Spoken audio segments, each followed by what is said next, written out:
The crimson glow of the setting sun painted Darcy Reynolds' face as she stood at her third husband's grave, the whispers of the townsfolk carrying on the autumn breeze. "That woman's cursed," they said. "Poor William never stood a chance."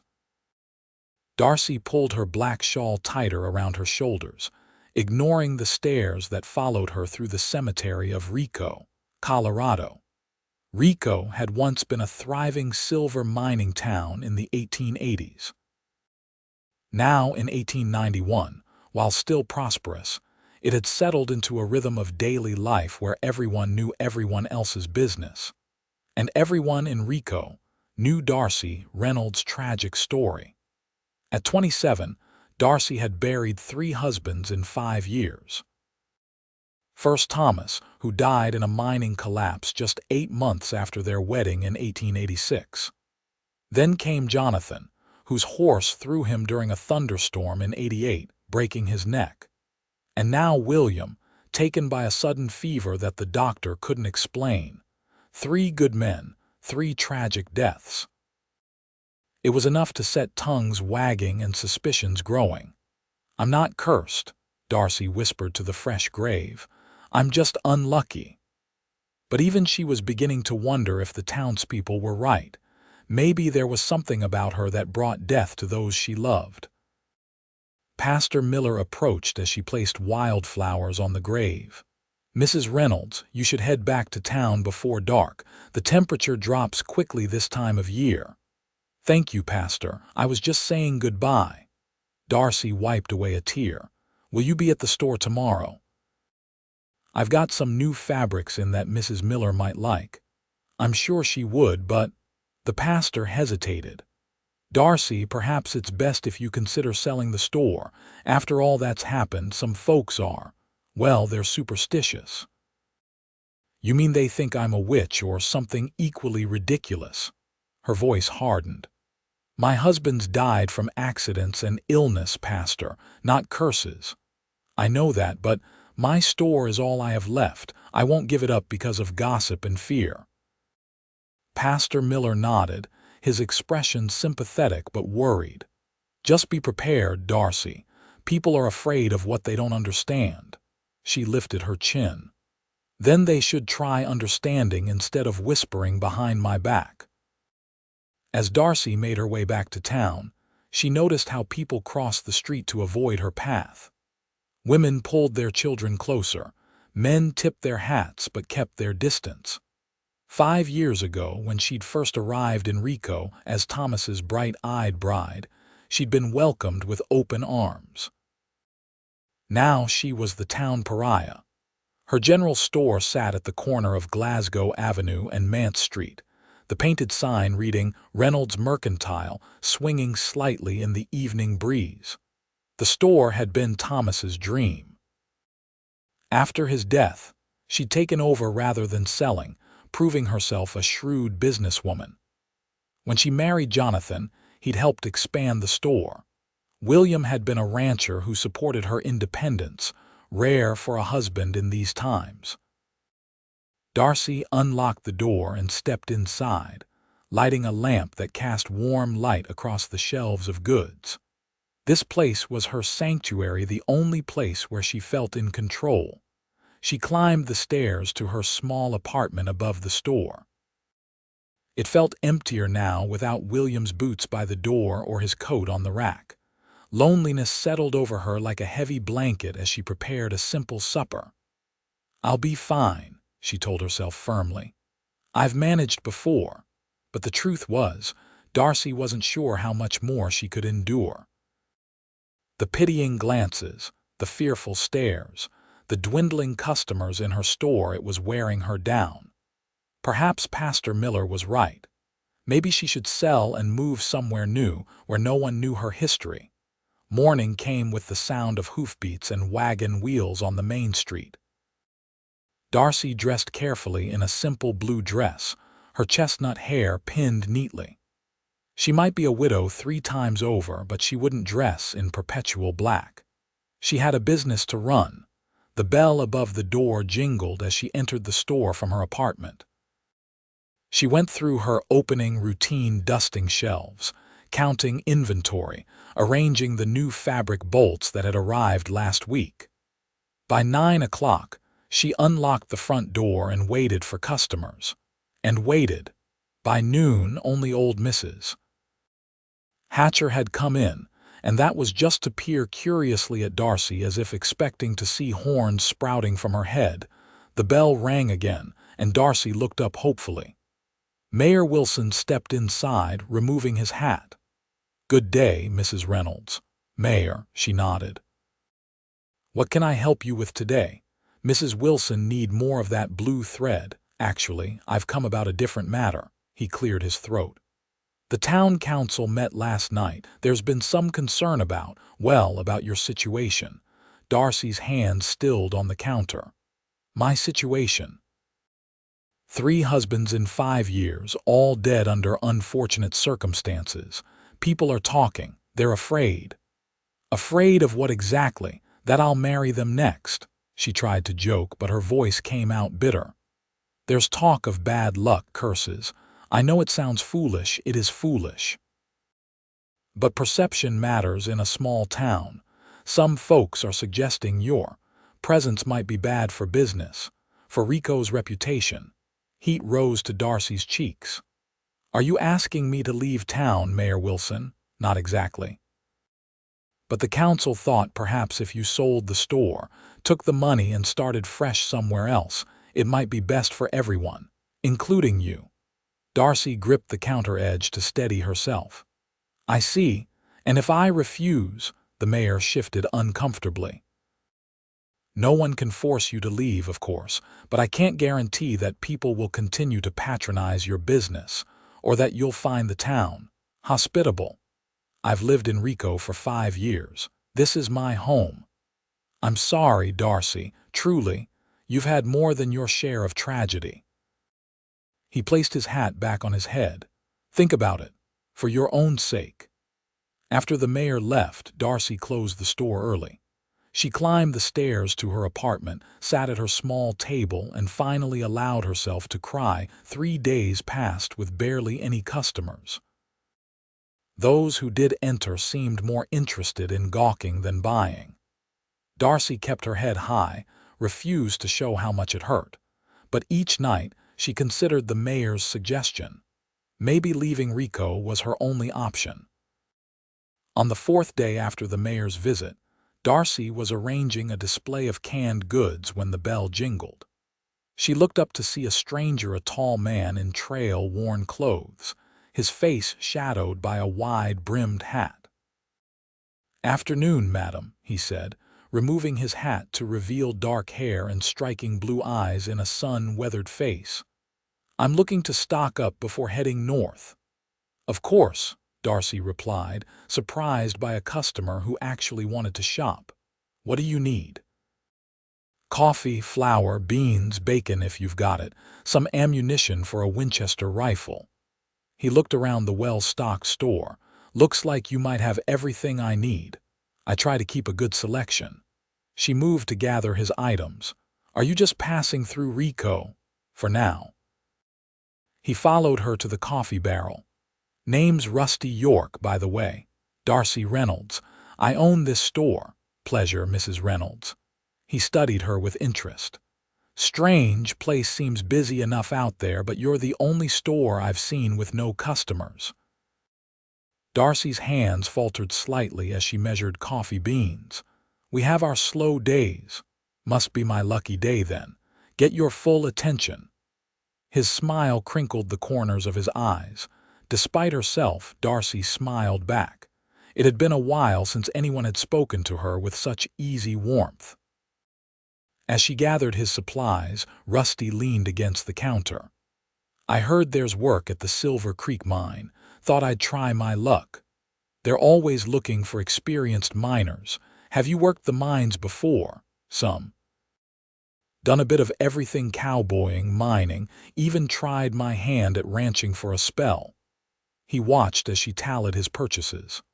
"How long have you had this place?" 5 years. "It was my first husband's store originally." Rusty nodded. "And your husband died, as did my second." And my third.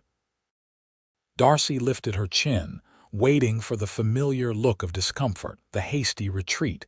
Instead, Rusty merely raised an eyebrow. Sounds like you've had a rough go of it. That's one way to put it. A commotion outside drew their attention. Through the window, Darcy could see several men gathered, glancing toward the store and speaking in low, urgent tones. "Friends of yours?" Rusty asked. "Hardly," Darcy sighed. "Mr. York, I should tell you people in this town think I'm cursed. They believe my husband's deaths were somehow my fault." "Is that so?" He looked more amused than concerned. "They've been trying to run me out of business, convince me to leave town." Rusty turned to look back at the men outside, then at Darcy. "And what do you think about this curse business?" "I think it's nonsense, just terrible luck and circumstance." He nodded slowly. "I've always found that luck, good or bad, has a way of changing when you least expect it." The door opened, and Seth Cooper, the blacksmith, stepped inside. His gaze moved from Darcy to Rusty, a frown deepening on his face.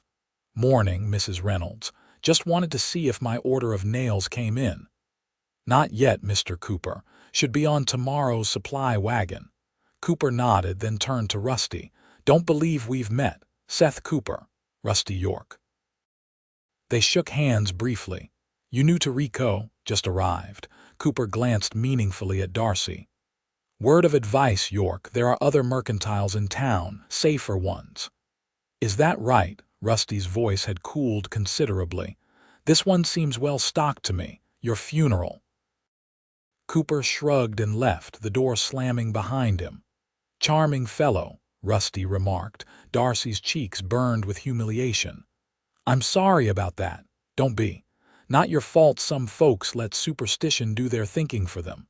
He paid for his supplies. "I'll be staying at the boarding house while I look for work. Might need to restock in a few days." Most people wouldn't come back after that warning. Rusty gathered his purchases into a sack. "Mrs. Reynolds, I've survived rustlers, mine cave-ins, and a Comanche arrow through my shoulder. I think I can risk buying coffee from a widow, cursed or not." He tipped his hat. "See you soon." After he left, Darcy found herself smiling. For the first time in weeks, someone had treated her like a person, not a pariah. It was refreshing, even if it was just a passing stranger who didn't know better.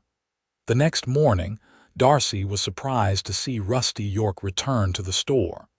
He bought a pocket knife, some jerky, and spent nearly half an hour chatting about nothing in particular. The day after, he came back for writing paper and envelopes. Each visit lasted longer than necessary, and Darcy found herself looking forward to his easy conversation. "Found work at the mine," he told her on his fourth visit. "Not what I was hoping for, but it'll do for now." "What were you hoping for?" Darcy asked, curious about this man who seemed undeterred by the town's whispers. "Something above ground," he admitted. "Had enough of dark tunnels to last a lifetime, but a man's gotta eat. There's the Double R Ranch outside of town.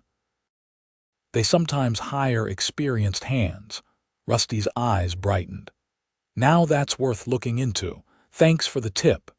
As he left, Darcy noticed Mrs. Miller watching from across the street, her expression disapproving. The pastor's wife hurried away when she realized Darcy had seen her. That evening, as Darcy was closing up, Pastor Miller came by. "Evening, Darcy. I see you've made a new acquaintance.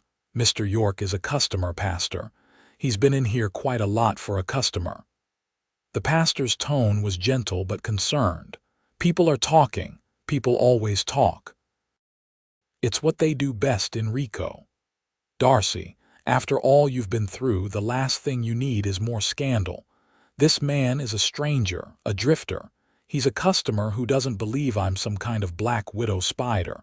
That makes him rare enough in this town." Pastor Miller sighed. "I'm just concerned about you, about your reputation." "My reputation?" Darcy laughed bitterly. "I'm already the cursed widow of Rico. How much worse could it get? After the pastor left, Darcy sat alone in her store thinking. She barely knew Rusty York, yet his friendly presence had been like a lifeline in her increasingly isolated existence. But the pastor was right, people were already talking, and the last thing she needed was more gossip. Yet when Rusty appeared the following afternoon, his face split in a wide grin, she couldn't help but smile back. "Got that ranch job," he announced triumphantly. "Starting tomorrow. Thought I'd celebrate by inviting you to dinner at the hotel restaurant." Darcy's smile faded. "I don't think that's a good idea." "Why not? Food's supposed to be decent." "Mr. York, Rusty." "Rusty then. I appreciate your friendliness, but you don't understand what you're getting involved with. This town has decided I'm bad luck. Anyone associated with me gets the same treatment. I've never much cared what people think." "That's easy to say when it's not your livelihood at stake." Darcy shook her head. "I can't afford any more gossip. It's already killing my business." Rusty considered this, then nodded slowly. "Fair enough. How about this? I bring some food here after closing time. No public dining room, no gossip." "That would still be inappropriate. I'm a widow, but certain proprieties need to be observed." "All right then." He thought for a moment. "Sunday picnic after church. Plenty of people around, nothing scandalous about it." Darcy hesitated. The offer was tempting.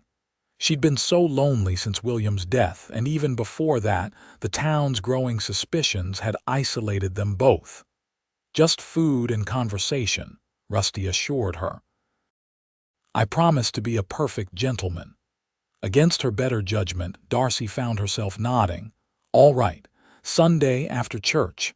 Sunday arrived bright and clear. Darcy sat through the church service acutely aware of the stares and whispers. She wore her best dress, a modest navy blue with white trim, and tried to focus on Pastor Miller's sermon about judgment and compassion. The irony wasn't lost on her. After the service, she spotted Rusty waiting near the church gate, a basket in hand. He'd cleaned up nicely, his usually untamed hair combed, his shirt fresh and pressed. "Mrs. Reynolds," he greeted her with a tip of his hat. "Mr. York." She could feel the townspeople watching as they walked together toward the small park near the center of town. They found a spot under a large cottonwood tree, far enough from others for privacy, but still within public view. Rusty spread a blanket and unpacked the basket: cold chicken, biscuits, apple pie, and a bottle of lemonade. "This is quite a feast," Darcy remarked, impressed. "Hotel cook owed me a favor. Helped him fix his stove last week." Rusty handed her a plate. "So, tell me your story, Mrs. Reynolds. How did a lady like you end up running a store in Rico?" Darcy found herself talking more than she had in months. She told him about growing up in Denver, the daughter of a shop owner who taught her the business. How she'd met Thomas while he was buying supplies to open his own store in the promising mining town of Rico. "We were so full of dreams," she said softly. "The store was just the beginning. We planned to build a home outside of town, have children." She looked down at her hands. 8 months after we arrived, there was a cave-in at the mine. Thomas was helping deliver supplies. He never made it out." "I'm sorry," Rusty said, his voice genuine. "I couldn't bear to leave the store. It was all I had left of him. I learned the business, made it successful." Darcy's voice strengthened. 2 years later, I met Jonathan. He was a freight wagon driver, delivered to the store regularly.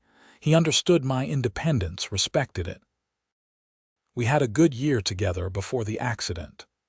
Rusty listened intently as she explained how Jonathan had been caught in a storm while returning from a delivery run, his horse spooked by lightning. "And William?" he asked gently. "William, rancher from outside of town. We married last year. He was kind, patient, didn't mind the whispers that had already started. Then 3 months ago he came down with a fever. Doctor couldn't explain it." Darcy shook her head. That's when the curse talk really took hold. 3 husbands, 3 deaths. People need something to blame, I suppose. And they blamed you. Easier than accepting that life is fragile, that death comes without reason sometimes. She smiled sadly. Your turn. What brings a man like you to Rico? Rusty leaned back against the tree. Been drifting for years. Grew up in Texas, left home at 16 to make my fortune. Tried my hand at just about everything, cowboying mostly, but some mining, some ranching. No family waiting somewhere. Had a wife once back in Texas. His expression clouded. She died in childbirth along with our son. That was 12 years ago. I'm sorry, Darcy said softly, understanding his loss in a way few could. After that, staying in one place didn't make much sense.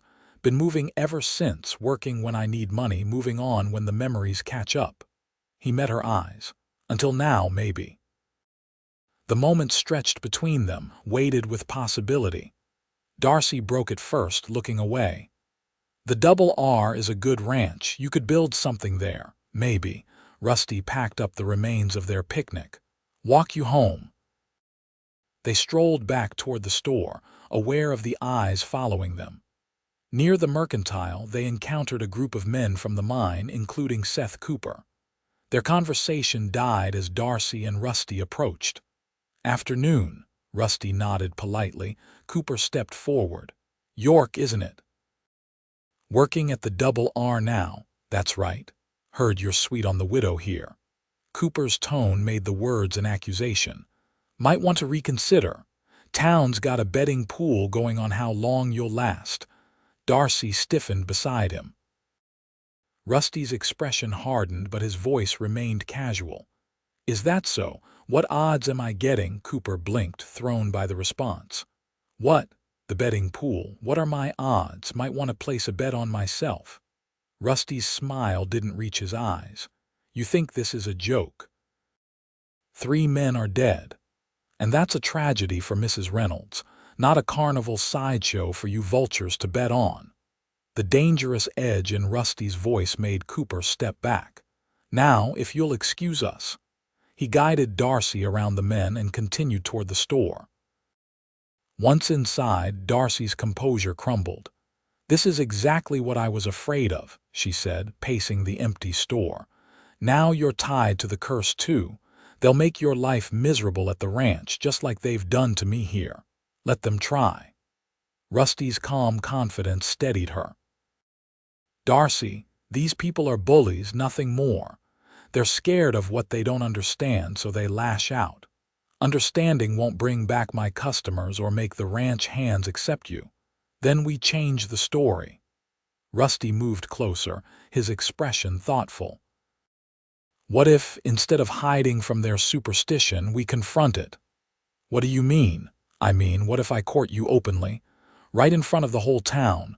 Darcy stared at him. That's madness. Why would you do that? Because I like you. Because you deserve better than being treated like this, and because I've never been one to back down from a challenge. His eyes held hers.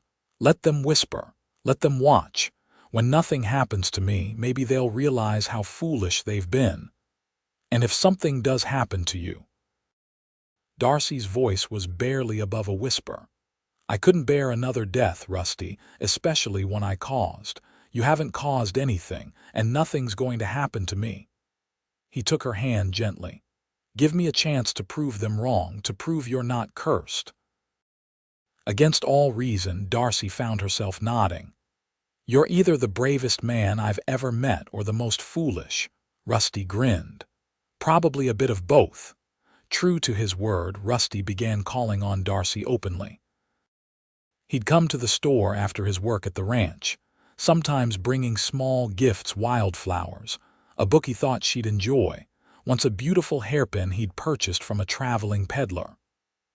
On Sundays, they walked together after church, ignoring the stares and whispers. The betting pool, Darcy learned, had indeed been real.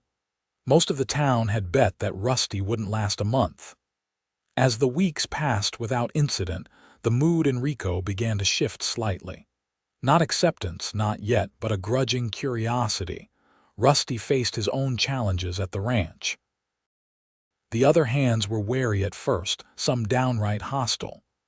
"They hid a rattlesnake in my bedroll," he told Darcy one evening as they sat on the bench outside her store. "Not very original." "That's not a prank, Rusty. You could have been killed," he shrugged. "Wasn't my first snake. Won't be my last. Besides, after I caught it and cooked it for my dinner, they seemed to reconsider their approach." Despite his casual attitude, Darcy worried. The curse talk hadn't disappeared, it had merely shifted to include Rusty. "He'll be the fourth," she overheard Mrs. Wilson telling another woman at the dry goods section of the store. "Just a matter of time." 1 month turned into 2. Rusty not only survived but thrived at the Double R. His skill with horses impressed even the most skeptical ranch hands. By the end of the 2nd month, he'd been promoted to assistant foreman, a position that came with a small cabin of his own on the ranch property. "Boss says if I keep up the good work, I might make foreman by spring," he told Darcy proudly.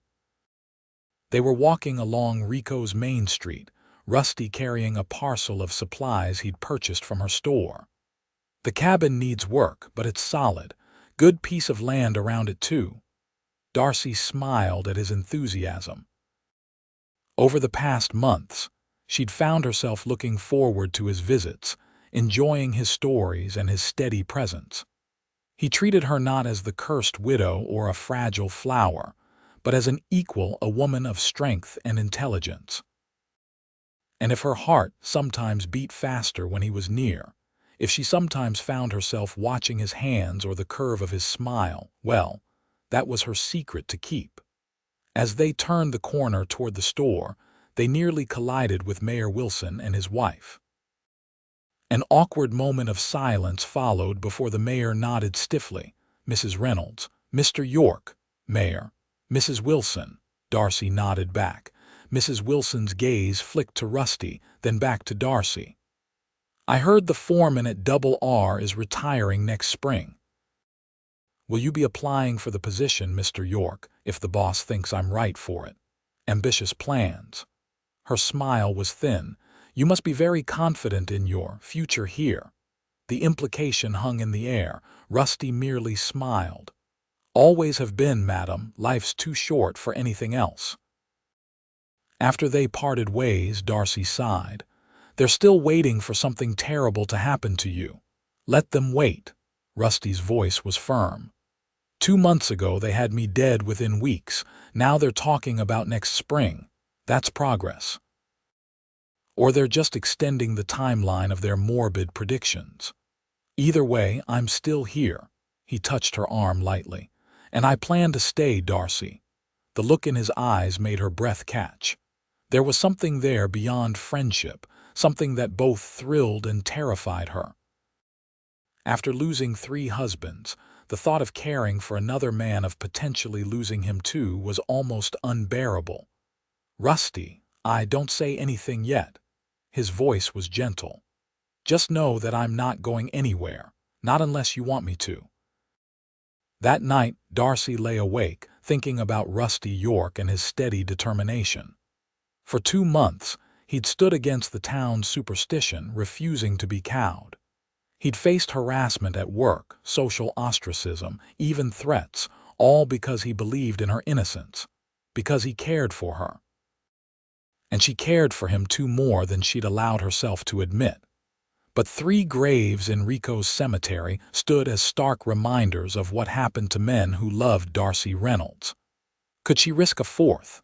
The autumn days grew shorter, the aspens turning gold then brown. Business at the store improved slightly, whether from curiosity about Darcy and Rusty's developing relationship, or simply the approach of winter when supplies were needed. Darcy wasn't sure. Either way, she was grateful for the reprieve. Rusty continued his courtship, undeterred by the town's lingering suspicions. One brisk October evening, he invited Darcy to dinner at his cabin on the Double R. "Nothing improper," he assured her. The ranch cook's wife will be there to chaperone. I just want to show you the place, now that I've fixed it up a bit. The cabin was small but sturdy, set on a gentle rise with a view of the mountains. Inside, Rusty had created a comfortable home, simple furniture, some of it clearly handmade, a small kitchen area, bookshelves filled with well-worn volumes. "It's lovely," Darcy said honestly, impressed by the transformation. "It's not much, but it's the first place that's felt like home in years." Rusty watched her as she explored the main room. "There's space for a garden come spring, good grazing land beyond that rise. You're thinking long-term." "I am." His voice was serious. "Darcy, I know you've been through hell. I know you're afraid to care for someone again. But these past months have been the happiest I've had in a long time." Darcy's heart raced. "Rusty, let me finish. I'm not asking for promises. I'm just asking for a chance to show you that the past doesn't have to define the future." Before she could answer, a commotion outside drew their attention. Through the window, they could see several ranch hands approaching, led by the cook's wife who was supposed to be their chaperone.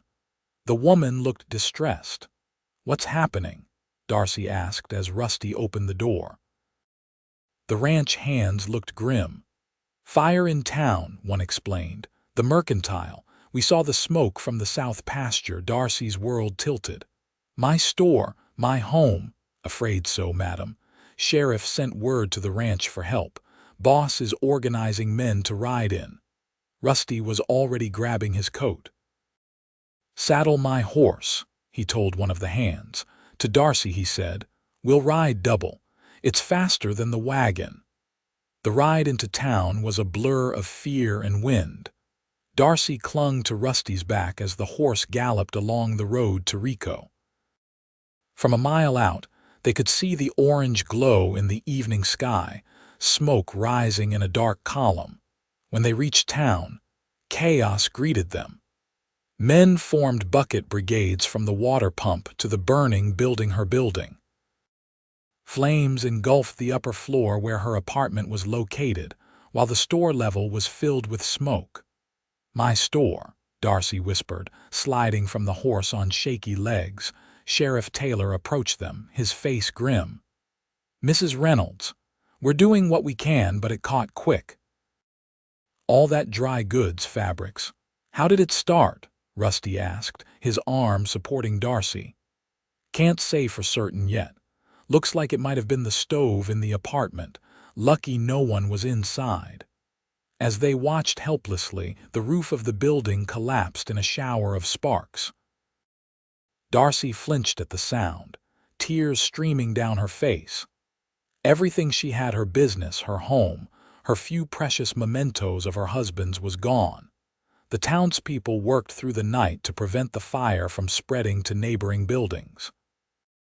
By dawn, the mercantile was a smoldering ruin. Darcy sat on a bench across the street, a blanket around her shoulders, staring at the remains of her life in Rico. Rusty brought her a cup of coffee from the hotel. "Drink this. It'll help with the shock." "It's really gone." Her voice was hollow. "Everything? I'm so sorry, Darcy."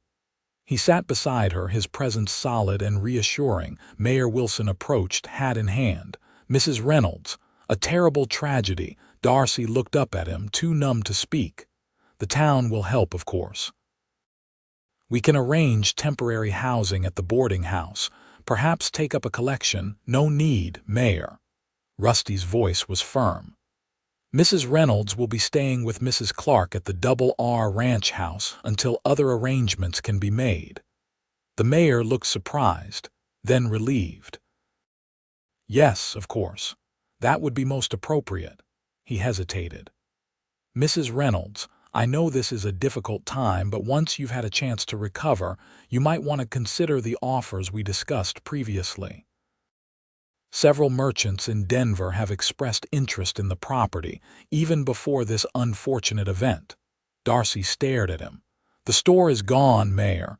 There's nothing left to sell. The land is still valuable. Prime location on the main street. He shifted uncomfortably under her gaze. Just something to consider for your future. After the mayor left, Rusty's expression was thunderous. Vultures don't waste time, do they? He's been trying to get me to sell for months. Darcy sighed. Maybe he's right. Maybe this is a sign I should leave Rico. Is that what you want? I don't know what I want anymore. She looked at the ruins of her store. Except that I'm tired of fighting. Tired of being the town pariah. Tired of losing everything I care about. Rusty was quiet for a moment. What if the fire wasn't an accident? Darcy turned to him, shocked. What are you saying? I'm saying that a lot of people in this town wanted you gone. A fire is a convenient way to make that happen. You think someone deliberately burned down my store? That's a serious accusation, Rusty. I know, and I don't have proof, just a feeling. He ran a hand through his hair. The timing is suspicious. The one night you're not home, the store catches fire. The possibility was too terrible to contemplate. Darcy had believed the town feared her, avoided her, but arson, that was hatred, not fear. I can't think about this now. She stood, swaying slightly with exhaustion. I need to rest, of course. Rusty helped her to the waiting wagon that would take them back to the Double R. We'll figure this out, Darcy, I promise. The next week passed in a fog of grief and practicalities. Darcy stayed in a guest room at the ranch owner's house, the Clarks being old friends of William's who had never subscribed to the curse nonsense. Mrs. Clark provided clothing and necessities to replace what had been lost in the fire. Sheriff Taylor officially ruled the fire an accident. The stove in Darcy's apartment had apparently been left burning.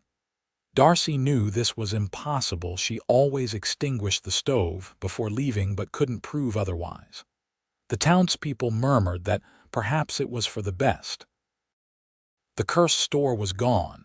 Maybe now their luck would change. Rusty visited daily, bringing news from town and updates on the property. Insurance man came through, he told her one afternoon as they walked near the ranch house. Says you'll get a settlement, though not enough to rebuild completely. It doesn't matter, I won't be rebuilding in Rico. Rusty stopped walking. You're leaving then? I have nothing left here, Rusty. My home is gone. My business is gone. The town has made it clear they don't want me. She couldn't meet his eyes. Maybe Denver. My parents are gone, but I have a cousin there. I could start over. What about us? The question hung between them. Darcy finally looked at him, seeing the hurt in his eyes. There can't be an us, Rusty, don't you see? 3 husbands dead, my store burned down whether you believe in the curse or not. I'm poison in this town. If you stay with me, they'll never accept you. I don't give a damn what they accept. You should. You have a future at the Double R, foreman by spring, the boss said. Don't throw that away. Rusty took her hands. Darcy, listen to me. I lost someone I loved once. Spent 12 years running from that pain, never staying anywhere long enough to care again. Then I met you. His eyes held hers. I'm not letting you go without a fight. I can't bear to lose someone else, Darcy whispered. I can't bear to lose you, you won't. He cupped her face gently. I'll take my chances. Before she could respond, the sound of approaching hooves interrupted them. Sheriff Taylor rode up, his expression grave. Mrs. Reynolds, Mr. York. Glad I found you both, he dismounted. There's been a development regarding the fire, Darcy tensed. What kind of development? Got a witness who says they saw someone near your store the night of the fire. Someone who had no business being there. Rusty stepped forward. Who? Seth Cooper. The accusation sent shockwaves through Rico. Cooper vehemently denied being anywhere near the store that night, claiming he was playing cards at the saloon. But the witness, a young stable boy who'd been exercising horses late that evening, was certain of what he'd seen.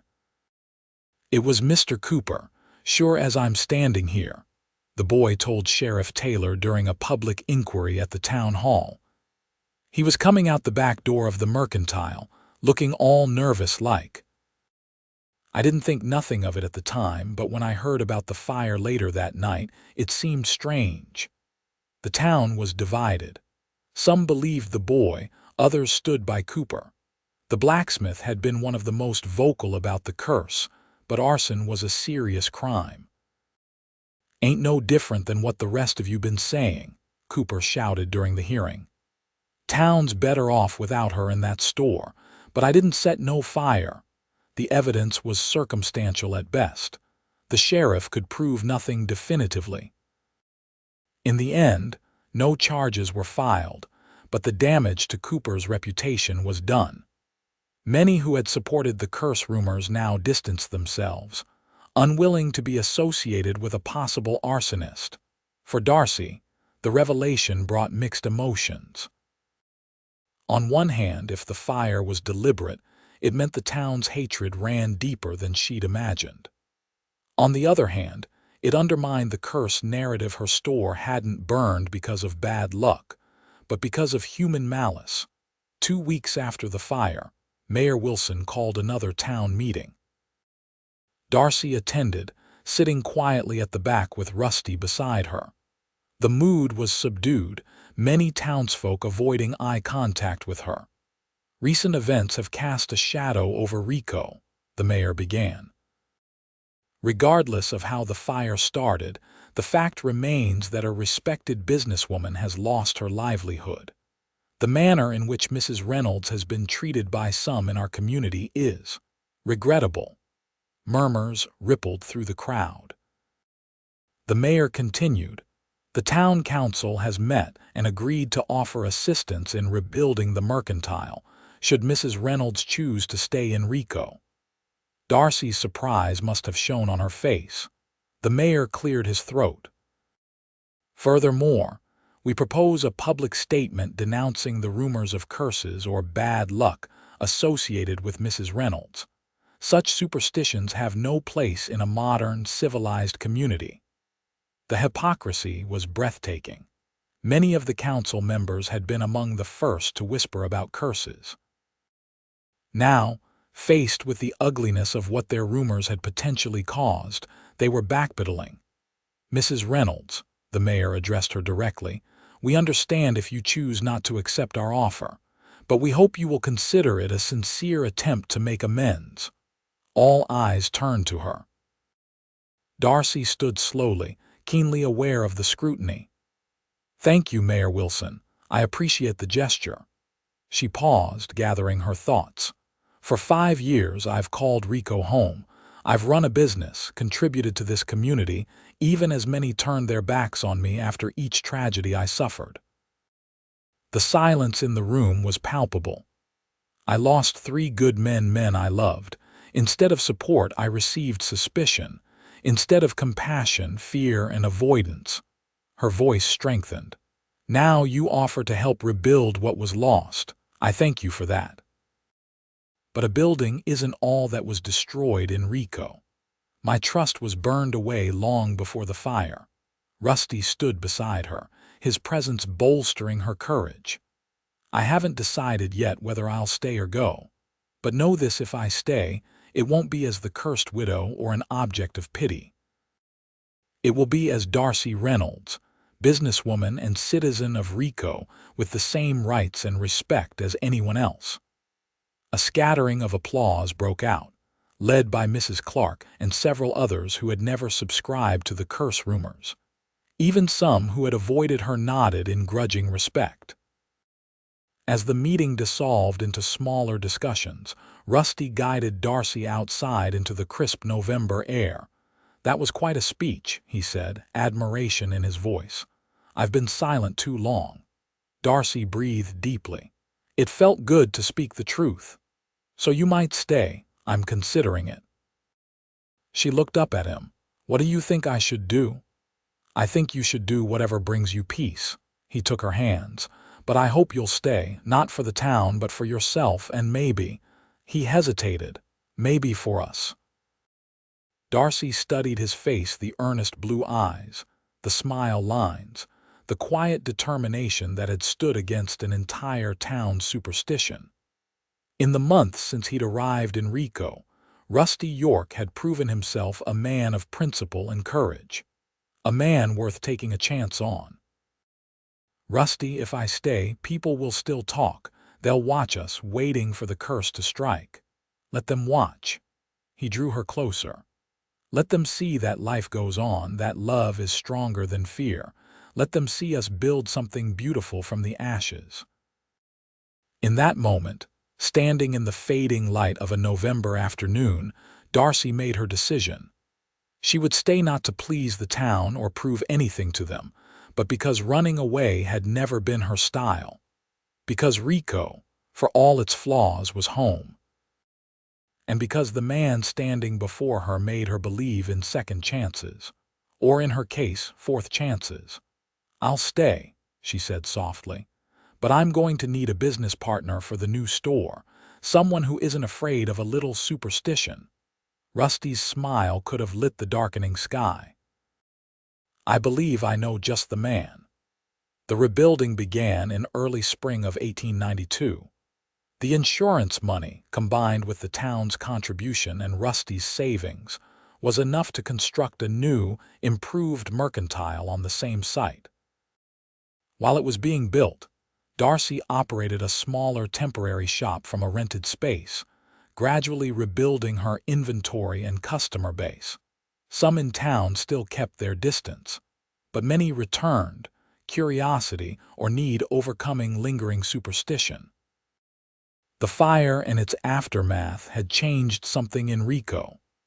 The curse talk faded, replaced by discussions of the new store's construction and speculation about when Rusty might propose. For their part, Darcy and Rusty took their time. They courted properly: dinners, walks, church socials, building a relationship based on mutual respect and shared dreams. Rusty continued working at the Double R, though he declined the foreman position, preferring to split his time between the ranch and helping with the new store. By summer, the new Reynolds and York mercantile stood proud on Glasgow Avenue, larger and better stocked than its predecessor. The grand opening drew almost the entire town, many bringing small gifts or simply good wishes. Mayor Wilson made a speech about community resilience and new beginnings that made Darcy hide a smile behind her hand. Later that evening, after the crowds had gone and they were closing up the store, Rusty took Darcy's hand and led her to the center of the main room. "What do you think?" he asked, gesturing to the shelves stocked with goods, the polished counter, the large windows letting in the summer light. "It's perfect," Darcy smiled. "Better than before, like us." Rusty's expression grew serious. "Darcy, when I came to Rico, I was just passing through. Another town on a long road to nowhere in particular. Then I met you. The cursed widow," she said with a small smile. "The strongest, most determined woman I'd ever seen."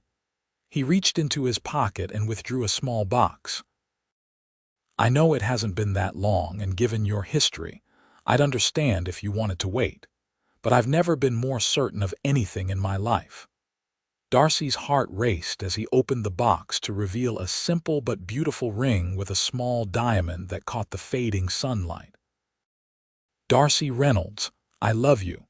I'm not afraid of curses or gossip or anything else this town might throw at us.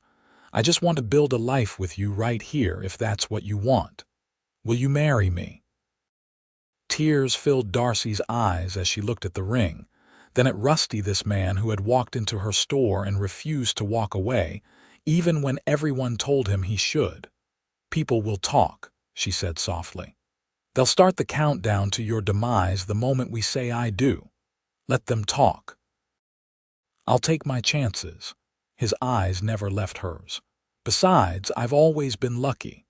With a laugh that dissolved her tears, Darcy nodded. "Yes, Rusty York, I'll marry you." The wedding took place in October of 1892, exactly 1 year after the fire that had nearly driven Darcy from Rico. They chose to marry in the small church, where Pastor Miller, who had come to deeply regret his role in perpetuating the curse rumors, performed the ceremony. The church was full. Some came out of genuine affection, others from curiosity, perhaps a few hoping to witness the beginning of another tragedy. But as Darcy walked down the aisle toward Rusty, she found she no longer cared about the whispers.